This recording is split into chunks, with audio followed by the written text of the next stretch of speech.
Λαβράκι έπιασαν οι άντρες της ελληνικής αστυνομίας συλλαμβάνοντας αρχαιοκάπηλους οι οποίοι επιχείρησαν να πουλήσουν 2 κούρους του 6ου αιώνα π.Χ. έναντι 10 εκατομμυρίων ευρώ.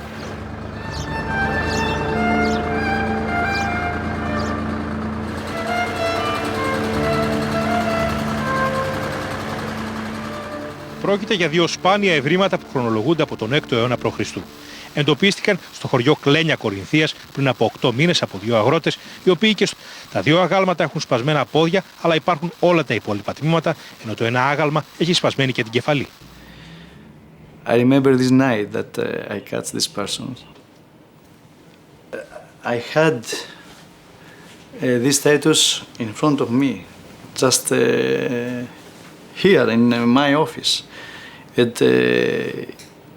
I remember very well that I have closed the door this night, so tired, that I at them alone. And I admire always this status, about half hour, like this. I can't believe this situation, that me, I am in front of them, I mean in front of 2 statues that constructed before 2,800 years. Imagine. I can't imagine it. I admired them about half hour like this, like a little boy.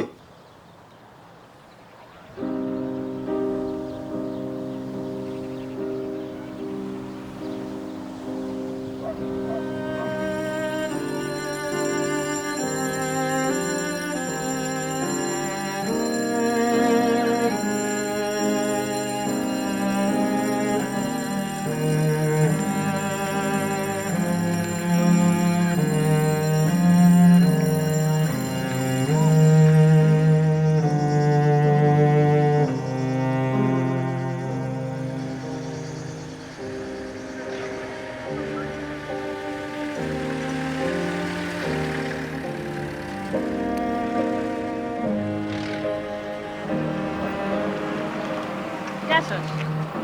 Είμαι η Τζέννη Κορδώση, πρόεδρος του τοπικού διαμέρισματος του Κλένιας και αν θέλετε να σας δείξω το αξιοθέατο του χωριού μου.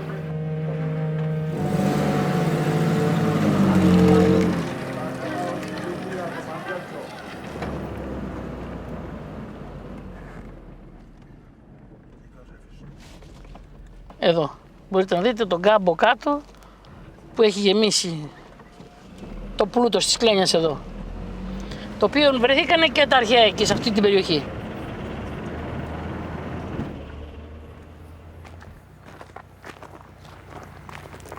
Προχωράμε. Λοιπόν, αυτή η περιοχή εδώ ονομάζεται Ξερόκαμπος. Εδώ είναι το πλούτος της Κλένιας, όπως βλέπετε. Έχει βερικοκές, ελιές, αχλαδιές, αμπέλια και διάφορα. Ακτινίδια. Αλλά τα παλιά χρόνια, όποιος το ονομάζανε Ξερόκαμπο, όποιος είχε κορίτσιο δεν για πρίκα. Γιατί είχε γκορτζές μέσα και πέτρες. Αμέλα τώρα που η περιοχή αυτή με τα νερά και με τα διάφορα που έχουμε, έχει γίνει χλωρόκαμπος και όχι Ξερόκαμπος. Και είναι όλο το πλούτος εδώ. Τώρα σε αυτή την περιοχή βρέθηκαν και τα αρχαία. Σε κάποια σημεία εκεί. Τώρα παλιά λένε ότι είναι η αρχαία ταινέα εδώ. Νόμιζα ότι η ταινέα ήταν εκεί. Εμείς λέγαμε ότι ήταν εδώ, οι αρχαιολόγοι μας λέγανε ότι εδώ είναι η ταινέα και απεδείχθηκε ότι πράγματι η ταινέα, η αρχαία ταινέα, είναι εδώ, αφού βρήκαμε και τους κούρους.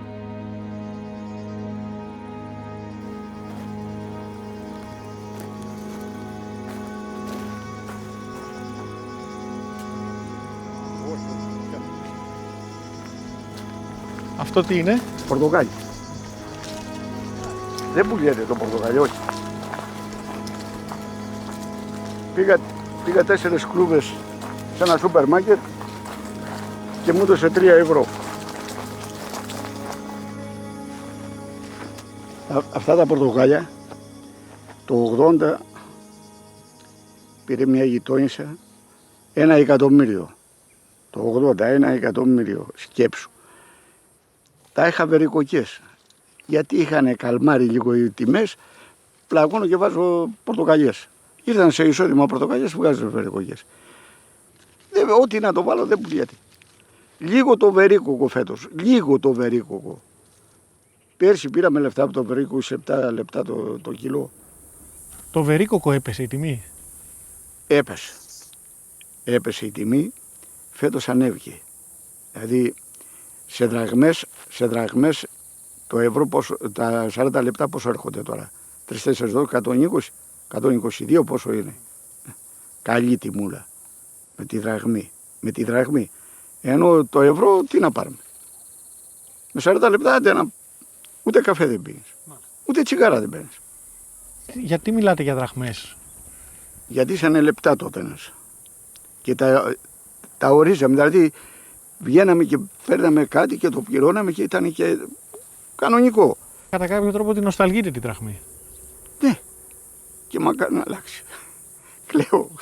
Κλαίω για τη δραχμή. Μιλάω λόγω τιμής. Μακάρι να έρθει πάλι η δραχμή. Τώρα αν θα έρθει μετά από 5 χρόνια ή 10 θα ζω, εγώ δεν θα ζω. Λέω δεν βαριέσαι. Ό,τι γίνει. Ναι. Τι να πεις.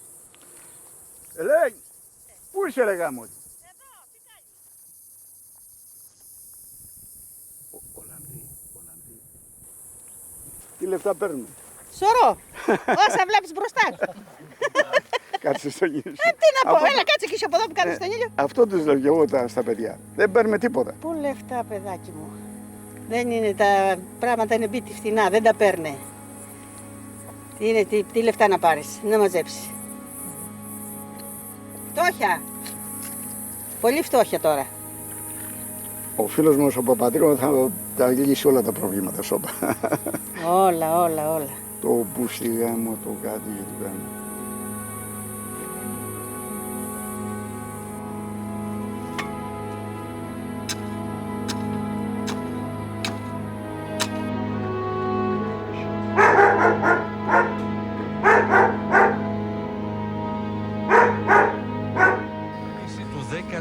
Και 14ου μισθού στο δημόσιο, των δώρων Πάσχα και Χριστουγέννων και του επιδόματος αδείας για τους συνταξιούχους του δημόσιου και του ιδιωτικού τομέα. Στον ιδιωτικό τομέα παγώνουν οι μισθοί, καταργείται η διαιτησία και αυξάνεται το όριο απολύσεων. Ή χρεοκοπούμε ή παίρνουμε τα μέτρα, είπε ο Πρωθυπουργός, ο οποίος μίλησε στο Πολιτικό Συμβούλιο του Πασόκ και έκανε λόγο για πολλές δυσκολίες στο. Φορολογούμενα με 10.000 ευρώ το χρόνο. Το χρόνο. Λοιπόν, τι να μπορούμε να αντέξουμε. Πώς και να μας κόψουν τώρα για το επίδομα. Δηλαδή με το μήνα θα μας έρθει, θα τα πάρουμε. Εγώ 480. Λιγότερα από τον Νίκο. Και έχω πληρώσει περισσότερα χρόνια εγώ. Και περισσότερα λεπτά. Και παίρνω λιγότερα. Τώρα έτυχε στην περίπτωση απάνω στο που φτώχεψε η Ελλάδα. Γιατί τώρα τα Χριστούγεννα τα πήρα εγώ. Ο Νίκος έχει 8 χρόνια που τα έχει πάρει νωρίτερα. Εγώ τα πήρα αργά. Το λιγότερο έπρεπε να μου βγάλουν εμένα 700 ευρώ. Με τα χρόνια που έχω πληρώσει. Με τα χρόνια που έχω πληρώσει, κανονικά και έπρεπε να μου δώσουν. Και τι δουλειά τώρα η αγρότησα και ο αγρότης. Από 12 χρονών στα χωράφια. Έξω. Και σκληρή δουλειά, δεν είναι.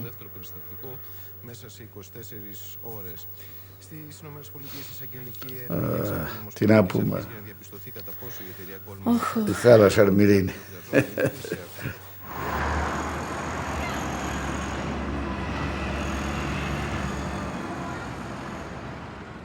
Intussen heeft de Griekse regering de econoom en Nobelprijswinnaar Joseph Stiglitz gevraagd om te adviseren over de uitweg uit de crisis.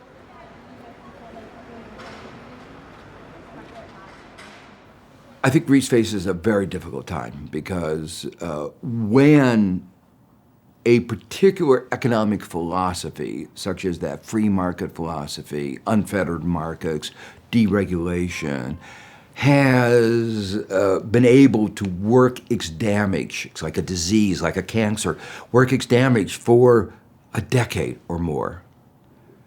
Dealing with the aftermath is not going to be easy in any way. So the government has a very difficult agenda ahead. It has to explain if it leaves the euro, life is going to be difficult. If it stays in the euro, life is going to be difficult. And it will have to balance those two.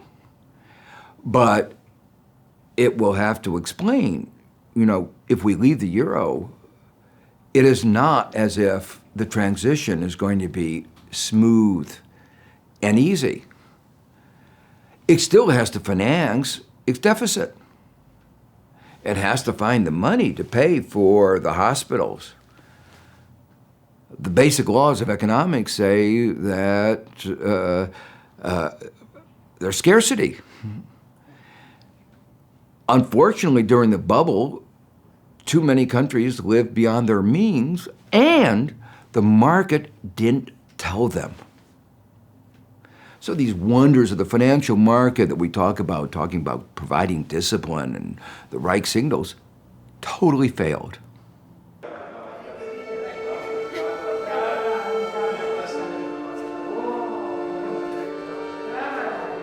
Μαριά, μια πράσινη μπύρα στον Κώστα έξω. Φέρε και μια αφίξη εδώ. Το ψάρι ελληνικό, ευρωπαϊκό. Κουρασμένος είμαι.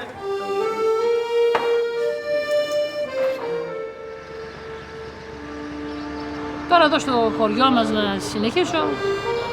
Είχαμε και να το πούμε τύχη για τυχεία, δεν ξέρω πώς, να βρεθούν κάτι αρχαία. Τα βρήκε ένα πάρα πολύ καλό παλικαράκι, το οποίο κατά τη γνώμη μου μιλάω πάντα, κακώς το βασανίζουν τώρα και το λένε αρχαιοκάπηλο. Από ό,τι άκουσα, τα είχε βρει πολύ καιρό πριν, κάνα χρόνο, 1,5, και εκεί που μάζευανε το κολοκύθιλο, που φυτέβανε μάλλον το κολοκύθιλο. Και είχε βγει, μάλλον η βροχή είχε βγάλει στην επιφάνεια το κεφάλι από ό,τι είπανε, και μετά με την καλλιέργεια βρήκαν και τα υπόλοιπα. Τώρα από εκεί πέρα περισσότερα αυτά άκουσα, αυτά λέω, ούτε τα είδα, ούτε τα ξέρω. Αυτά που ακούστηκαν από τους γύρω-γύρω. Αυτό είναι αρχαιοκάπηλος και αρχαιοκάπηλος και αρχαιοκάπηλος. Ούτε σκότωσε, ούτε έκλεψε, ούτε τίποτα. Βρέθηκε στην τύχη του βιοκούρι. Πού να ξέρει ο φουκαράς αυτός, ότι η κούρη ήταν της ταινίας. Βέβαια.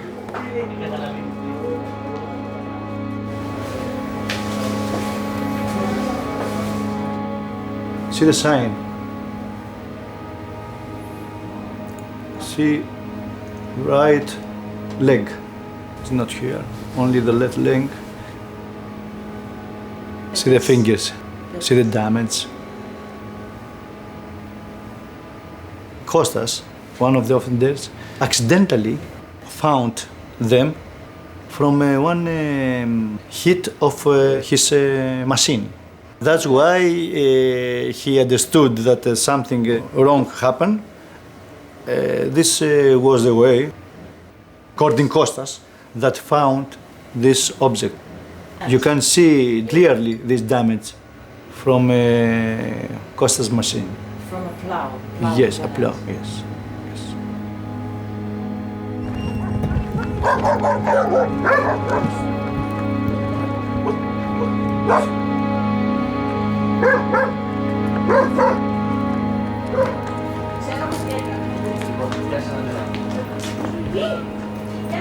Κράτα εκεί πέρα. Αυτό. Δεν είναι τίποτα. Στην ακρούλα είναι αυτό, το πεταδίζει το δεν το βάζει. Ελάτε ρε κορίτσι, βοηθάτε λίγο να τελειώσουμε νωρίς. Ελάτε βοηθάτε λίγο.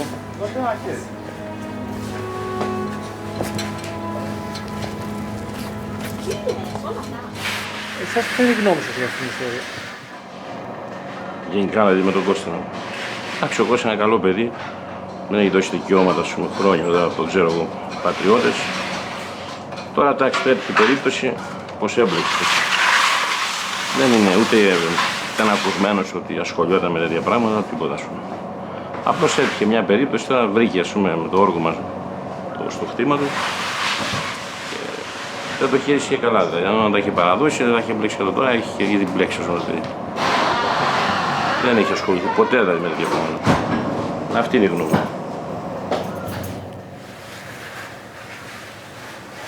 Ο Κώστας ασχολιέται με τα αγροτικά. Έχει τις ελιές με λάδι, όχι πολλές παραγωγές, με φαντασίες, δηλαδή βγάζει 2-3 τόνους λάδι, βερίκοκα, όπως έχω και εγώ, έχει μικρές παραγωγές βερίκοκο. Εντάξει, οικονομικά δεν βγάζει πάρα πολλά λεφτά. Στριμωγμένος πληρώνει και το δάνειο, έχει ένα δάνειο στο σπίτι του, δηλαδή περνάει στριμωγμένος. Το δάνειο το πήρε όχι τώρα πρόσφατα, το είχε πάρει για να φτιάξει το σπίτι. Πάνε τώρα περίπου μια δεκαετία. Το πήρε για να φτιάξει το σπίτι. Γιατί δεν είχε ο πατέρας τόσο με λεφτά και είχε πάρει 10 εκατομμύρια, τότε 15 εκατομμύρια και το σπίτι έχει μη τελέσω ακόμα. Αυτό να σκεφτείτε, δεν έχει τεκάγγελα, δεν ξέρω αν πήγατε, τεκάγγελα στο σπίτι δεν έχει βάλει. Και πρώτα έχει και μικρά παιδιά σου, μπορεί να κάνει έτσι το παιδάκι να πέσει. Έφτιαξε μέχρι εκεί που μπορούσε, α πούμε. Τελείωσε το δάνειο τώρα και τα εισοδήματά του από τα χτήματα είναι τόσο μικρά που φαντάσου άμα δεν μπορείτε το κάγκελο του σπιτιού να βάλει. Μια και έχει το παιδιά μικρά, α πούμε, γιατί αλλιώς όπως εμένα που είναι μεγάλα τώρα δεν έχουν πρόβλημα.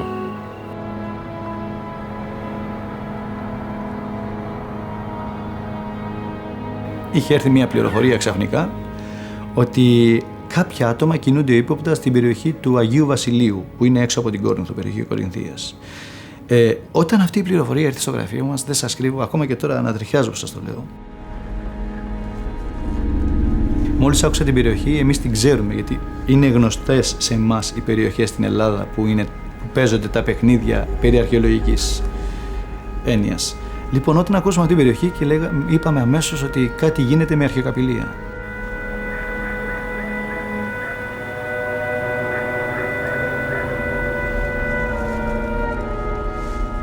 Όντως, εντοπίσαμε ύποπτες κινήσεις σε μια περιοχή κοντά στον Άγιο Βασίλη. Παρακολουθήθηκε ένα όχημα, ήταν συγκεκριμένα, γεωταχή όχημα, καμία σχέση δηλαδή με αγροτικά και τέτοια πράγματα.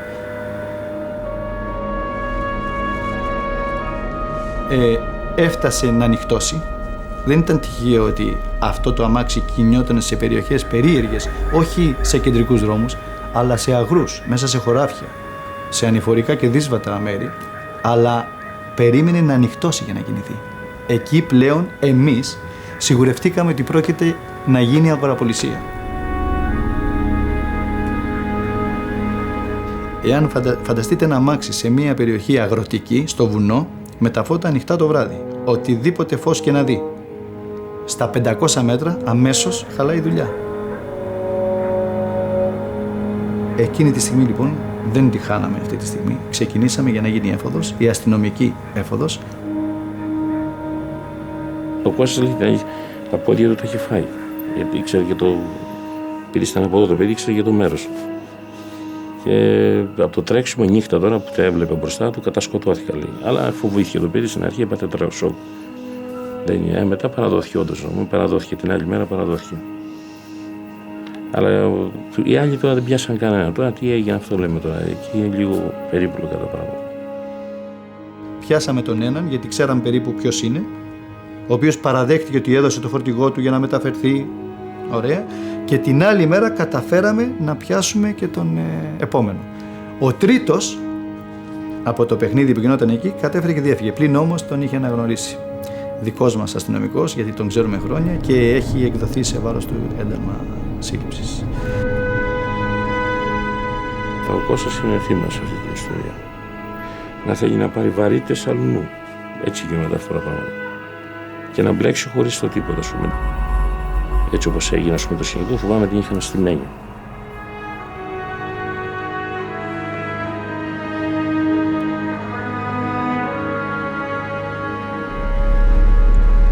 My name is Stephen Miller. I'm an archaeologist, retired now from the University of California at Berkeley. I've been working in Greece since 1967 when I first came to do research. We are now in the village of Idonia, or adjacent to it is the location of the cemetery of the Mycenaean period that has generated so much excitement.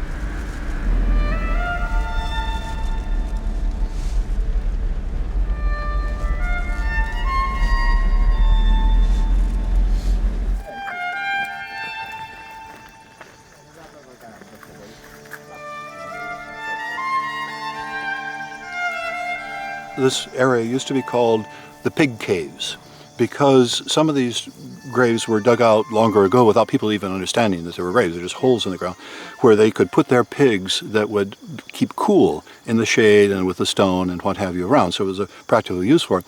It is said, incidentally, that the first gold jewelry was found by the illicit diggers when a pig was rooting in soil and came up with this gold earring. This land is still owned by private owners, and it's being maintained by its owner, who has every right to do that. But there's so much archaeological wealth here that is just being ignored. You see this fig tree?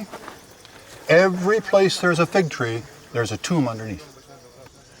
The roots go down into the soft earth that's inside the tomb. You can go around this whole area, you'll see 15, 20, 30 fig trees, each one in its own little place. And if we come in front, you will see where there's stones and what have you, and this is where the path would have led in to the chamber of the tomb itself. Αυτό εδώ το χώρο που βλέπετε ήταν χώρος που καλλιεργείτο για σιτάρι και είχε και ελιές μέσα. Ο ιδιοκτήτης, ενώ καλλιεργούσε με το άλογο του, σε αυτό το τάφο και κάτι που θα επισκεφτούμε μετά που είναι οι πέτρες, το άλογο έπεσε μέσα και δεν γνωρίζαμε τι είναι. Μετά από ένα έτος κάποιος είχε μία εργολαβία και ήρθαν εδώ με την τσάπα και ανοίξανε και είδαν τους αμφορείς. Και μετά μπορέσαν και βρήκαν με τον τρόπο τους τις εισόδους στους τάφους και άρχισε η αρχαιοκαπηλεία. Για μας αυτό ήταν ένα πρωτόγνωρο πράγμα και απορρίσαμε. Δεν ξέραμε τι είναι αυτό, η αρχαιοκαπηλεία. Πρώτη φορά ακούσαμε τη λέξη, διότι δεν είχε ξανασυμβεί. When I first came here to Nemea in 1973, I went to a local hardware store to buy some tools. And I said to the man, I want 3 picks and 6 shovels and 4 wheelbarrows. And he looked at me and said, what do you want that for? And I said, well, I'm an archaeologist. I'm going to start excavations at ancient Nemea. He said, really? He said, you're my colleague. I'll come and help you. I'm very good at digging, especially at night, and with my backhoe. I looked at it and I said, you're an archaeokopulos. And he said, yes, and one of the best. Δεν υπάρχει. Γιώργο, σας πειράζει να μπουν μόνο οι δύο για να μην υπάρχει πολιτικό? Δεν είναι πρόβλημα, όχι.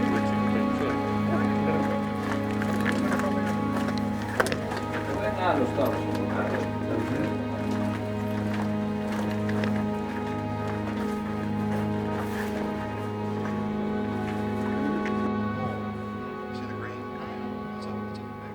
These are probably family tombs. And in some of these tombs there would be 5 and 6 burials, and other tombs there would just be 1. And of course you don't know what happened to the family. Something may have happened to the whole settlement. The family may have left, and so it wasn't used, but they were probably intended as mausolea for individual families. We don't know everything that was found in these tombs because the archaeocopulae got in first and took some to varying degrees. But in the museum at Nemea, you'll see some of the examples that were left behind for the archaeological service to excavate. Even the material that came back to us from New York, we don't know which tomb it came from. We don't know if it came from one tomb or several tombs, we cannot say that this piece and this piece date to the same period because we don't know if they were found together. And of course, we can't even say anything about those pieces vis-a-vis the other material that has been found. And I'm not even talking about the contents of all of these tombs that have disappeared, that were shipped to Switzerland in watermelons, I heard. Watermelons? A friend of mine who's a banker in Switzerland told me, you're being robbed in Nemea. They're sending whole Mycenaean vases in watermelons from Nemea to Switzerland. We were wondering, 2 statues, 1 meter 80 high. How do you do Δεν this? ξέρω αν αυτά θα τα έστελναν έξω οι ίδιοι ή θα τα πουλούσαν σε κάποιον άλλο και θα είχαν κάποιο άλλο τρόπο. Και θα σου πω απλά εγώ, οι Κούροι δεν μιλάνε. Υπάρχουν όμως άνθρωποι σήμερα που μιλάνε, όπως οι Πακιστανοί που φεύγουν και περνάνε με πλοία ή και με φεριμπότα από την Τουρκία στην Ελλάδα και από την Πάτρα στο Πρίντεζι κτλ. And they describe how they get here. Under the planking and the bottom and the hold of the ship, there are different ways where the whole people can be smuggled. And it's much easier in some respect to smuggle a statue than it is a person.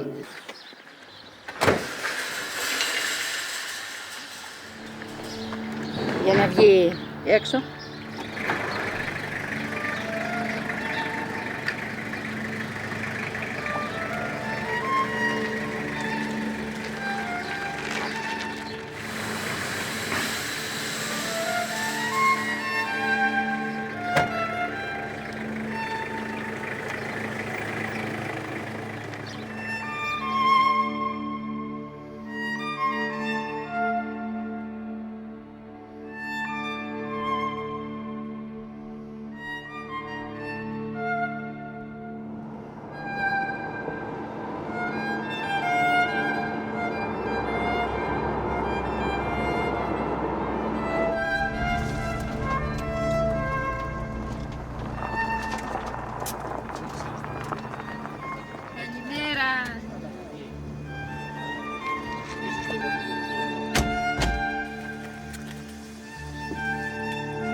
Επί Παπαντρέου, πατέρας αυτού, εμείς οι αγρότες περάσαμε καλά.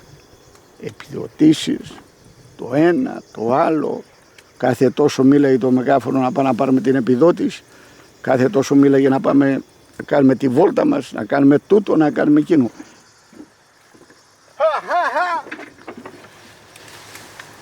Ιδουρία είμαστε ρε.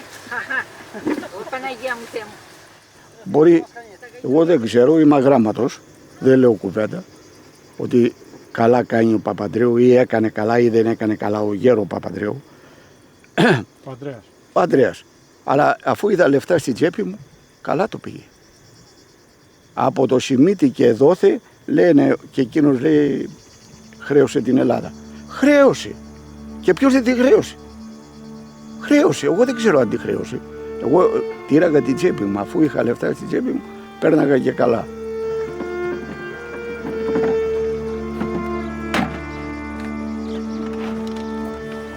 Όλα τα μαζεύετε τώρα.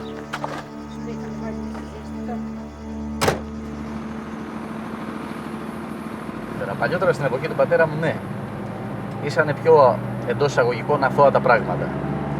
Αλλά εκεί έγιναν και τα τρομερά λάθη που τα πληρώνουμε εμείς τώρα.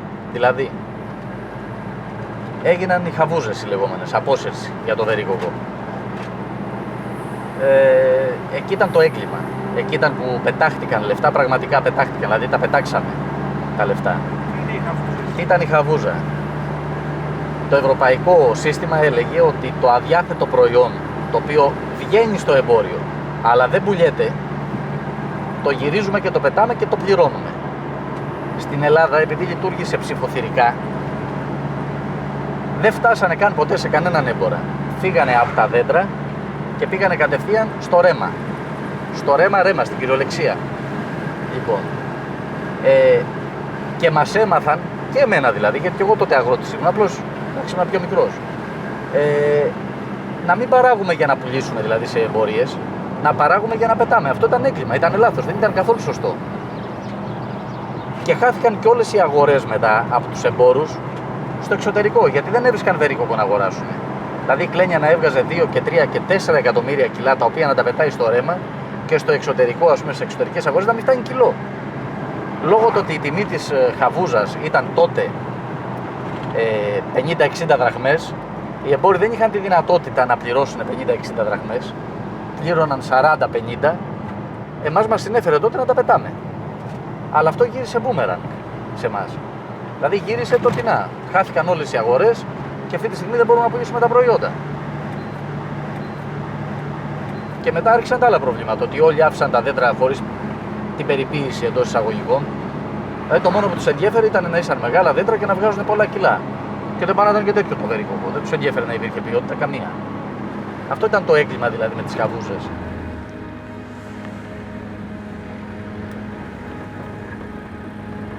I think the Greeks have received a lot of benefit, but it's a double-edged sword. But that's one of the reasons why Greece is facing the problem today, because it made transparent what the deceptions of the past were. And then Markic saw the position that it was in. But it tried to avoid acrimony and realized that the challenge facing the country was trying to develop a consensus, bring everybody together, but it's a very difficult challenge. And it faces a challenge that almost every country faces today of a tension in the social fabric. Should Greece step out of the euro? There are benefits and there are costs of leaving the euro. And that's a very delicate balance. What is true is that when you leave, there are large complications. The transition is not easy. Debt contracts are written in euros. And then the question is, how do you reinterpret those debt contracts? Argentina showed that when it broke the bond with the link with the US dollar and defaulted on its debt, it finally started to grow. The burden of the debt and the fixed exchange rate to the dollar had been a noose around its neck. For years it had stagnated. And finally, after it did these true dramatic acts, it grew at 9% for 6 years. Unemployment came down. There is life after debt. There's life after flexible exchange rates. There's life after default. There's life after flexible exchange rates. But no one would say that that transition was an easy transition.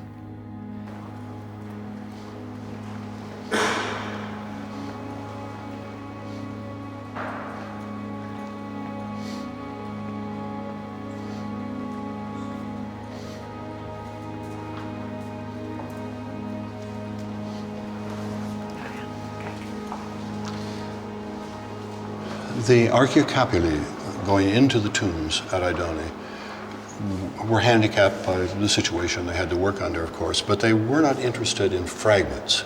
They wanted whole, complete pots.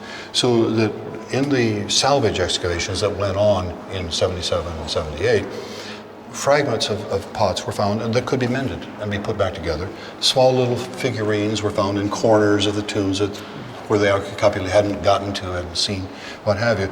And so one got a very good notion of the sort of thing that must have gone out of the country in the illegal transport, in watermelons. Or in the Carpuzzi. In the Carpuzzi, whatever it might have been.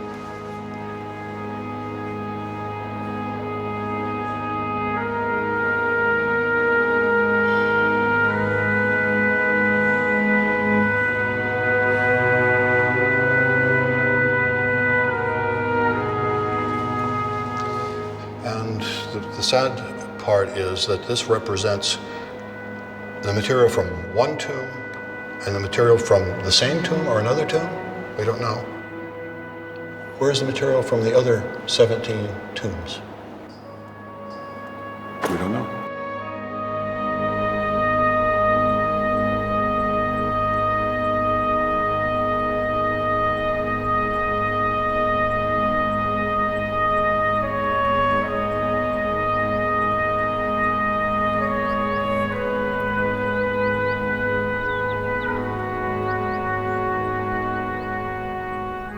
In the Klenia case, it's a bit sad because the people who were digging were caught. Well, it's sad that they're so stupid that they did that.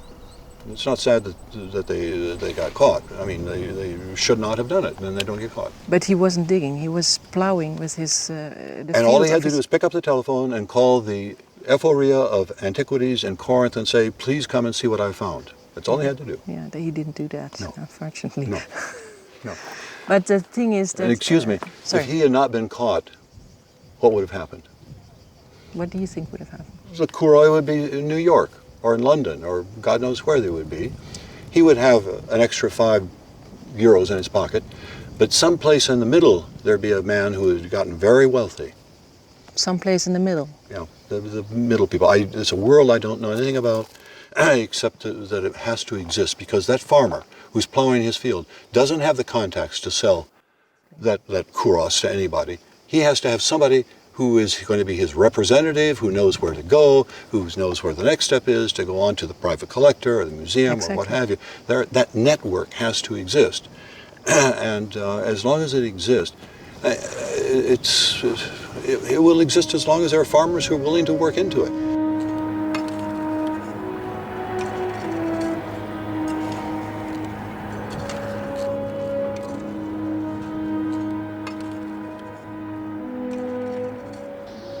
Το σωστό δεν ήταν να τα δώσει στο κράτος? Το σωστό μπορεί να ήταν να τα δώσει στο κράτος, αλλά άμα έχεις κάνει και πολύ φτωχό, το χρήμα σε δελεάζει. Έτσι, και αν έχεις και ανάγκη, και αν σκέπτεσαι ότι θα βγεις από αυτό το γοργοθά, το οικονομικό, γιατί είναι δύσκολο το να είσαι φτωχός. Είναι δύσκολο.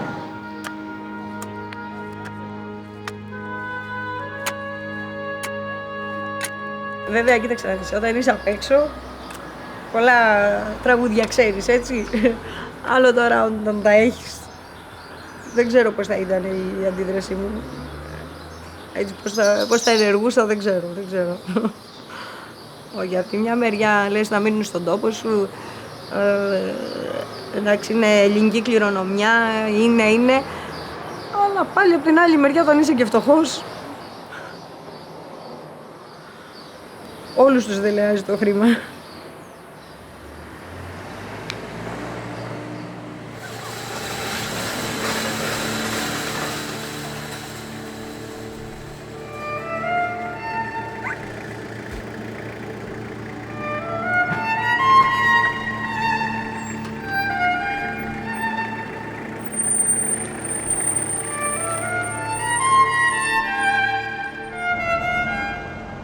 Κυρίες και κύριοι, διακόπτουμε το πρόγραμμά μας. Υπάρχουν ραγδαίες εξελίξεις στο κέντρο της Αθήνας. Δημήτρης Καραστεφανής θα μας πει τι έχει συμβεί. Δημήτρη.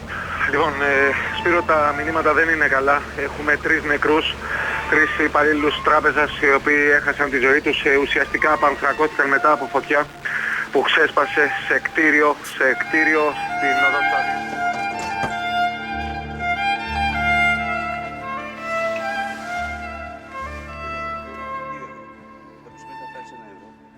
Είμαστε ένα καζάνι το οποίο βράζει. Και όταν ξεχυλήσει θα τους πάρει όλους ή θα τους σηκώσει.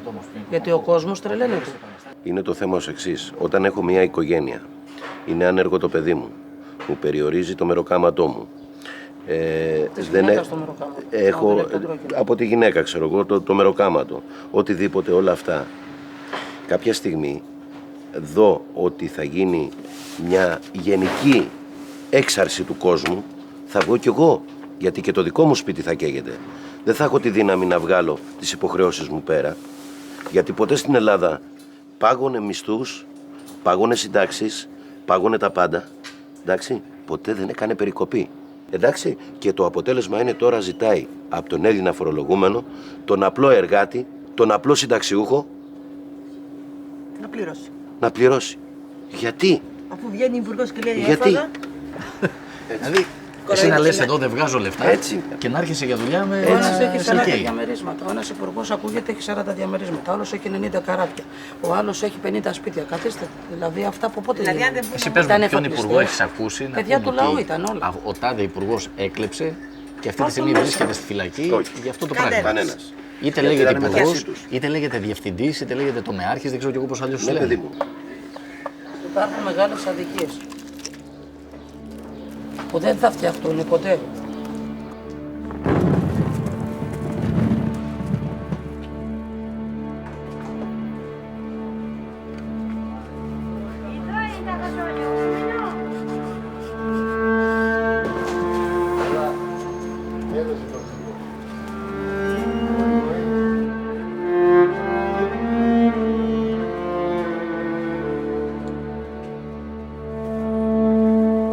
Ήδη τώρα βγαίνουν στη λαϊκή και ψωνίζει άλλοι 3 ντομάτες.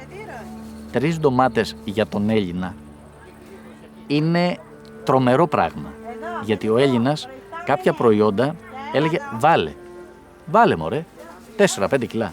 Τι έγινε, άμα δεν τη φάω θα την κάνω σαλάτα, θα την κάνω χυμό. Ίσως για την Ευρώπη αυτό το πράγμα να είναι η καθημερινότητά τους και να μην τους ενδιαφέρει, δηλαδή να λένε εντάξει, έτσι ψωνίζουμε. Εμείς δεν το είχαμε όμως εδώ. Αυτό είναι. Δηλαδή είναι κάτι που γίνεται τώρα και σαφώς μας προξενεί μεγάλη εντύπωση. Δηλαδή, φάσκω και αντιφάσκω αυτή τη στιγμή. Αν φτάσουμε σε σημείο να μην έχουμε να φάμε ή να περιορίσουμε το φαγητό μας από 2 φορές την ημέρα σε 1, τότε νομίζω ότι πάμε σε άλλα πράγματα. Δηλαδή, όχι για μόνο οικονομική κρίση, για εμπόλεμη ζώνη.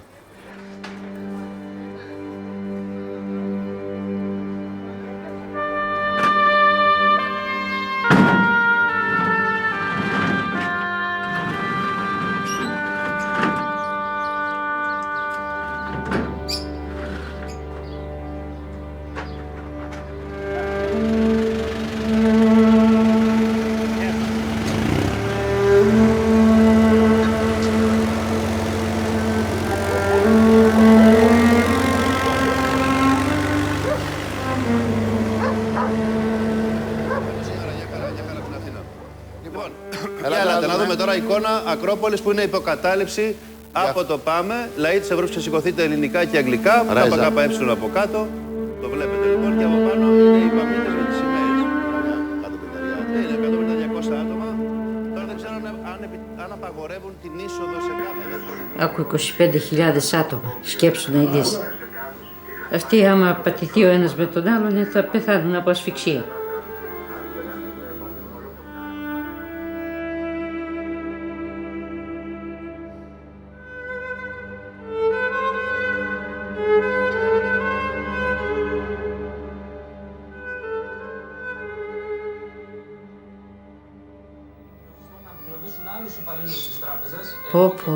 Πώς να αντέξουν οι άνθρωποι εκεί, κοίτα εκεί. Αυτή η κακομοίρα έχει μαυρίσει όλοι από τους καπνούς.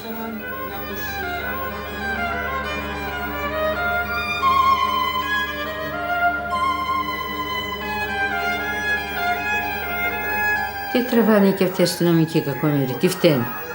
Να τραυματίζονται κιόλας. Η κυβέρνηση φταίει για όλα αυτά. Η κυβέρνηση φταίει για όλα αυτά. Τους βάζει μέσα, τους άλλαξε την Παναγία στο Σύλλογο.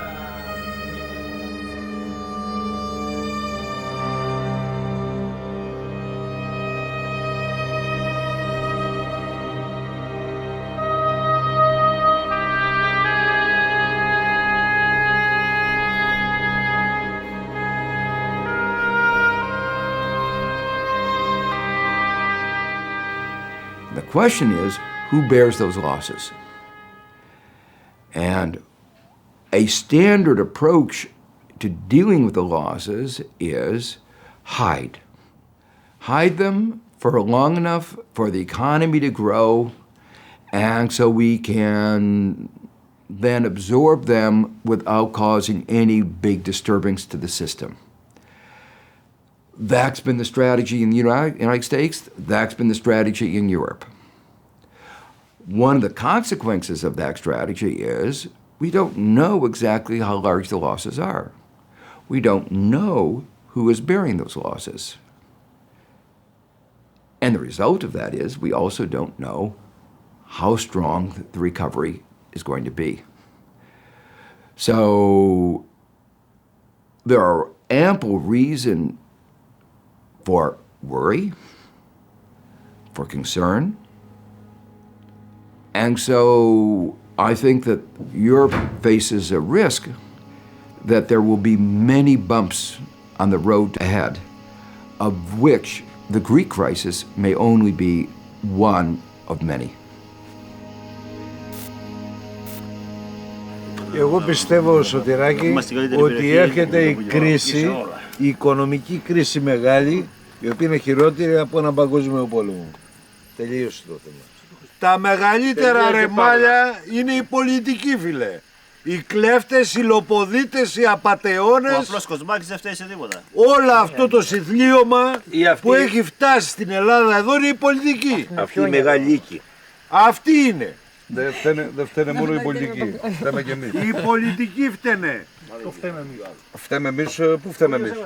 Εμείς φταίμε απλά στην καθημερινότητα φταίμε. Φταίμε κι εμείς που ψηφίζουμε αυτούς, γιατί τους ψηφίζουμε. Εγώ δεν μιλάω για αφού πολιτική. ξέρουμε ότι είναι κλέφτες, ότι είναι απατεώνες, γιατί τους Δεν ψηφίζουμε. Ο μεγαλύτερος αργιοκάπηλος ο Μητσοτάκης. Έρχομαι εγώ και λέω ότι είναι λάθος αυτό που έκανε ο Κώστας, έτσι. Καλά έκανε το παιδί. Το παιδί. Που λέγανε και τι έγινε. Αν τα πήγαινε στην αστυνομία. Αν ήξερε ότι θα έπαιρνε 1.000 ευρώ, 2.000 ευρώ, 3.000 ευρώ, θα πήγαινε να τα δίνει. Διαδικασία, και αν πάρω ένα τηλέφωνο στο Υπουργείο Πολιτισμού και ρωτήσω, θα μου πούν. Δεν υπάρχει αυτό, δηλαδή να πεις ότι το βρήκανε, θα πάρω το παραδώσω. Θα πάρω αυτά, ρε. Υπάρχει μια ανταμοιβή. Υπάρχει λογική. Ένα μπόνους, θα πάρεις 500 ευρώ, 1.000 ευρώ. Δεν υπάρχει, δεν ξέρεις τι θα γίνει. Και όταν δεν ξέρεις, ο άλλος δεν κάνει πράγμα. Άφραγκος είναι. Παλεύει, μεροκάματο. Άφραγκος δεν μπορεί να το πούμε, αλλά εντάξει. Μπορεί να έχει ένα πρόβλημα. Άφραγκος, όλοι άφραγκοι μας τώρα, όπως καταδείσαμε άφραγκοι. Καματιάρης ήταν με Μεροκαματιάρης είναι, προβλήματα υγείας. Με δάνεια, μπορεί να το πει και κάπου σε κάποιον άλλο και το πει, ξέρεις, πούλα το. Καλά έκανε το παιδί. Το παιδί. Πούλαγε και τι έγινε. Αν τα πήγαινε στην αστυνομία. Αν ήξερε ότι θα έπαιρνε 1.000 ευρώ, 2.000 ευρώ, 3.000 ευρώ, θα πήγαινε να τα δίνει. 100 κιλά, 100 κάδες, όχι κιλά, 100 κάδες ξύλο και θα έλεγε είχες βρει κι άλλα τόσα. Είμαι υπέρ αυτής της άποψης, καθαρά. Ο Κώστας, ας πούμε, θα μείνει για το χωριό μας εδώ, επειδή θα πάει και πιστεύω 5 ότι χρόνια φυλακή. θα μείνει σαν αυτό. Δεν ήταν κακοποιό στοιχείο, δεν ήταν τίποτα. Βρεθήκαν αυτά τα πράγματα στον δρόμο του. Τελείωσε. Έχουν πουληθεί και αγάλματα από αρχαιοκάπηλους, έχουν πουληθεί στο εξωτερικό. Αυτά δεν φύγανε. Μείνανε εδώ στην Ελλάδα. Πω κάτι, κάθε σπίτι εδώ στο χωριό έχει από ένα γκούρο. Γιατί όλο κοιτάς από εκεί. Από ένα-δύο μπορεί και μετά από 40-50 χρόνια θα λένε αυτός πώς από εκεί βρεθήκαν αυτά. Δεν θα λένε τίποτα. Ότι πήγαν να πούν. Γιατί έχουμε κι άλλο δίπλα.